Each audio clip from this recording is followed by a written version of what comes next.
Never heard of it? Well, it took the governments of the world by storm in the 19th century during the political movement World Tour. Woohoo! Socialism and nationalism both played on this tour, and they both totally rocked a bunch of countries in Europe and North and South America. Socialism mainly just stuck to Europe and North America at this time, though. But that doesn't mean it wasn't just as rockin'. Here, I'm going to let my friend Paula tell you a little more about socialism in 19th century Europe. She's a political movement super fan. Get out of here, Nick. Oh, man! I love the different political movements throughout history so much. Oh, man! I love the different political movements throughout history so much. Sometimes I wish I could go back in time to see every major political movement in action.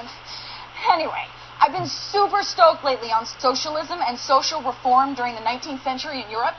Now, for the non-super fans among us, socialism is a system where the government, the representative of the people, owns and operates the means of production and distribution. Means of production, by the way, means things like farms, mines, and factories, while means of distribution means various forms of transportation and stores. And since the government owns all of this, it distributes the goods and services to the people based on their needs.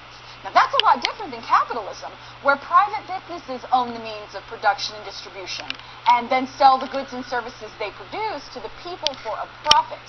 In the ideal capitalist world, the government has little to no interference in private enterprise. But socialists were trying to replace capitalism in 19th century Europe.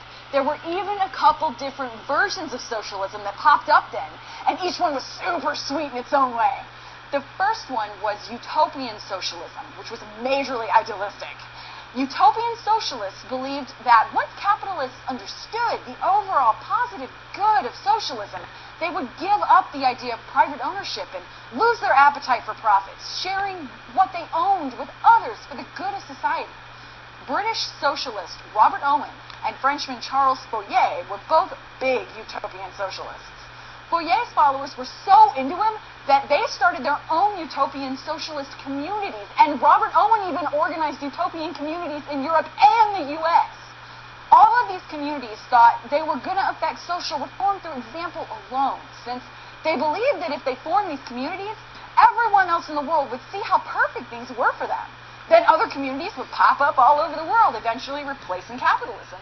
But in reality, this never happened.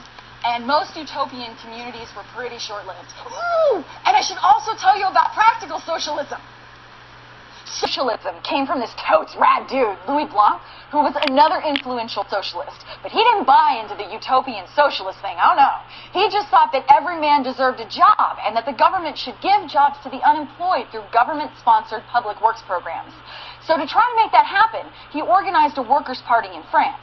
His ideas played such a huge role in the French Revolution of 1848 that the provisional government of the Second Republic initially tried to implement his ideas by providing the unemployed with